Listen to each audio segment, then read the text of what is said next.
BVR technical ಸ್ಕೂಲಲ್ಲಿ sir 625 marks ಬಂದಿದೆ. ಹ್ಞೂ ಏನು ಅನ್ನಿಸ್ತಾ ಇದೆ? 625ಕ್ಕೆ 625 ಅಂಕಗಳನ್ನು ಪಡ್ಕೊಂಡ್ಬಿಟ್ಟಿದೆಯಾ? ಯಾವ ರೀತಿ ಅನ್ನಿಸ್ತಾ ಇದೆ ನನ್ನ ಖುಷಿ? ತುಂಬ ಖುಷಿ ಆಗ್ತದೆ.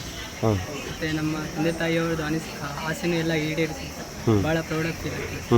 ನಮ್ಮ ಗುರುಗಳು ಭಾಳ ಆಸೆ ಆಕಾಂಕ್ಷೆ ಇಟ್ಕೊಂಡಿರ್ತಾರೆ, ಅದು ಎಲ್ಲ ಈಡೇರಿಸೋದಕ್ಕೆ ಭಾಳ ಪ್ರೌಡ್ ಫೀಲ್ ಆಗ್ತದೆ. ಎಷ್ಟು ಗಂಟೆ ಓದ್ತಿದ್ದಿ? ಏನು ನಿನ್ನ ರಹಸ್ಯ, ಯಶಸ್ಸಿನ ರಹಸ್ಯ? 3-4 ತಾಸು ಸಾಕು ಸರ್. ದಿನಾಲು 3-4 ತಾಸು ದಿನಾಲು ಅಭ್ಯಾಸ ಮಾಡ್ತಿದ್ದೆ ಸರ್. ಮತ್ತು ಎಕ್ಸಾಮ್ ಬಂದ ಟೈಮಲ್ಲಿ ಸ್ವಲ್ಪ ರಿವಿಷನ್ ಮಾಡ್ತಿದ್ದೆ ಸರ್. ಮತ್ತು ಹೊಸದೇನು ಓದಿಲ್ಲ ಸರ್ ಎಕ್ಸಾಮ್ ಬಂದ ಟೈಮಲ್ಲಿ. ಟಿಪ್ಸ್ ಆ್ಯಂಡ್ ಟ್ರಿಕ್ಸ್ ಅಂತ ಏನು ಜಾಸ್ತಿ ಇಲ್ಲ ಸರ್, ಯಾಕಂದರೆ ಪರಿಶ್ರಮ ಪಟ್ಟಲ್ಲೇ ಫಲ ಸಿಗ್ತದೆ ಸರ್. ಯಾವುದು ಶಾರ್ಟ್ಕಟ್ ಅಂತ ಯಾವುದು ಇರೋದಿಲ್ಲ. ಇಲ್ಲ.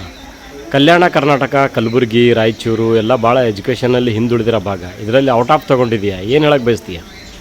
First of all Kalyana Karnataka ಹಿಂದುಳಿದ ಭಾಗನೇ ಆಗುತ್ತೆ. ಭಾಳಷ್ಟು ಜನ 625, 624 ತರ್ತಾನೆ ಇದೆ ಸರ್ ಮೊದಲಿಂದ. ನನಗೂ ಭಾಳ ಪ್ರೌಡಾಗಿ ಫೀಲ್ ಆಗ್ತದೆ. ಕಲ್ಯಾಣ ಕರ್ನಾಟಕ ಭಾಗದಲ್ಲಿ ಹುಟ್ಟಿ ಬೆಳೆದು ಅಭ್ಯಾಸ ಮಾಡಿ 625 ಭಾಳ ಖುಷಿ ಆಗ್ತದೆ, ಭಾಳ ಪ್ರೌಡ್ ಫೀಲ್ ಆಗ್ತದೆ. ರೈಟ್.